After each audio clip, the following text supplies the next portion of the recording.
contratações. Vamos passar um pente fino, começando pelo Flamengo. Telão do Flamengo com as contratações ou a contratação? A contratação. Bruno Viana, a única contratação para essa temporada de 2021, zagueiro. Mas em compensação, colocando aqui os meus colegas de volta, o Flamengo agora nesse estadual também teve muitos meninos chamando a atenção do Rogério Ceni, que podem se transformar numa grande ajuda para 2021, Mansur.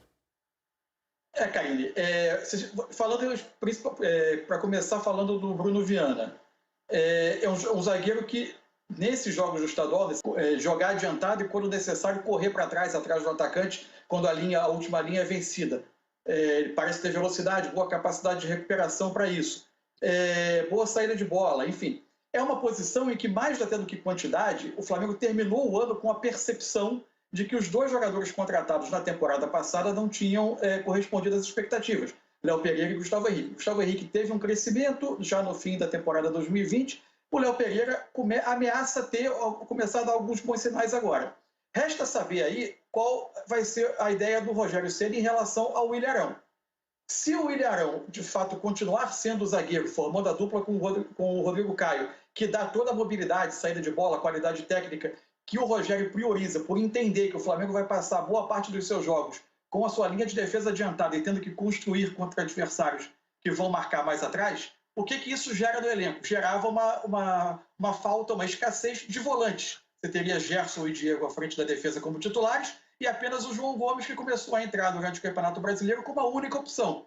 Esses jogos do estadual serviram para afirmar o João Gomes e para deixar muito boa impressão do Hugo Moura, que voltou de empréstimo. E com isso o estadual forneceu ao Rogério novas peças para deixar o grupo um pouco mais coberto, sem falar no Rodrigo Muniz, que apareceu muito bem, fazendo gol com presença de área, embora ontem tenha perdido uma boa oportunidade talvez na grande chance que ele teve no jogo, mas é um jogador que vem surgindo e deixando muito boa impressão. Pet, qual a sua opinião? Pensando nos jovens como o Mateuzinho, como o Muniz, que o Mansur aqui também falou, João Gomes, Hugo Moura, tem várias revelações. Esse estadual também está mostrando esses meninos que podem ajudar o Rogério Ceni no trabalho agora. Então, Mateuzinho já a gente conhece dos Todos Nós, que foi emprestado agora por 2 anos de Braga. E agora, nesse momento, para mim, campeonato carioca não é um teste suficiente para você a gente avaliar 100% o Bruno Viana. Dá para ver que um jogador que teve passagem pela Europa tem disciplina, tática, posicionamento, ele sabe, não tem medo e está se sobressaindo, mas não foi exigido muito. Tanto que o companheiro dele é o Léo Pereira também, que tem uma bronca, a torcida, que não foi muito bem, mas está jogando bem.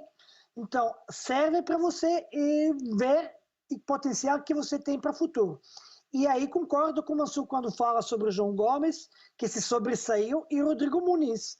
O Hugo Moura ainda tem que ver se tem como para contar com ele seriamente como com esses jogadores. Agora, para outros jogadores já é complicado, não estão dando conta do recado e se esperava muito mais, principalmente do Michelzinho, né? Mansur, agora falando sobre aquela limitação de 2 técnicos por temporada, que a gente falou bastante aqui no Troca de Passes, o Flamengo foi um dos clubes que votou contra essa limitação. Como você interpreta isso? Seria uma falta, assim, pelo menos um pé atrás em relação a isso? Porque agora tem o Rogério Ceni começando um trabalho ainda, né? Eu não consigo ligar diretamente o voto de cada dirigente de clube em relação a essa questão à visão que ele tenha sobre seu treinador. Até porque senão a gente vai partir para um mundo de uma completa desconfiança mútua na relação treinador e dirigente, que já é uma prática no Brasil, já é uma realidade. A relação habitualmente é de desconfiança de parte a parte, mas se a gente for colher isso como sinal, ninguém vai conseguir trabalhar, né? Mas eu acho que ela é muito mais em relação a uma visão que alguns dirigentes têm de que a medida é uma interferência na gestão do clube. Eu tendo a não concordar com a tese. Eu acho que o que se votou, o que a CBF propôs aprovar e aprovou por apertada maioria, é, na verdade, um regulamento esportivo, ou seja, uma regra esportiva para tentar regular a competição, que não impede, por exemplo, que se o clube quiser contratar 10 treinadores, demitir 20 treinadores, ele pode. A regra se limita à inscrição de treinadores para permanência na área técnica. Então é apenas uma regulação da competição para você não distorcer princípios competitivos, inclusive na questão do poder econômico. Por exemplo, você interromper no meio do campeonato uma ou duas vezes trabalhos bem estruturados de clubes com menor poder aquisitivo. Então, sobre todos esses aspectos, eu acho que a gente precisava nesse mercado de uma regulação. É algo similar, guardando as proporções, ao que acontece em relação ao jogador. A gente não questiona a questão do jogador que não pode se transferir após 6 rodadas de um campeonato, ou após a janela, ou após ter jogado a Copa do Brasil por outro clube. É uma questão de preservar a integridade de competição e também de fomentar trabalhos de um pouco mais longo prazo. Eu acho que, nesse ponto, a CBF agiu dentro do limite da regulação esportiva que cabe a ela e que é o âmbito de atuação da CBF. Só acho que não é uma panaceia que vai resolver todos os nossos problemas. Sem mudança de cultura, de mentalidade, sem fair play financeiro, num país que está cheio de clube que não cumpre compromisso, sem calendário melhor, a gente não vai dar o passo adiante tão grande quanto imagina. Tanto que o impacto nem deve ser tão grande esse ano. No ano passado, só 4 clubes teriam infringido essa nova norma.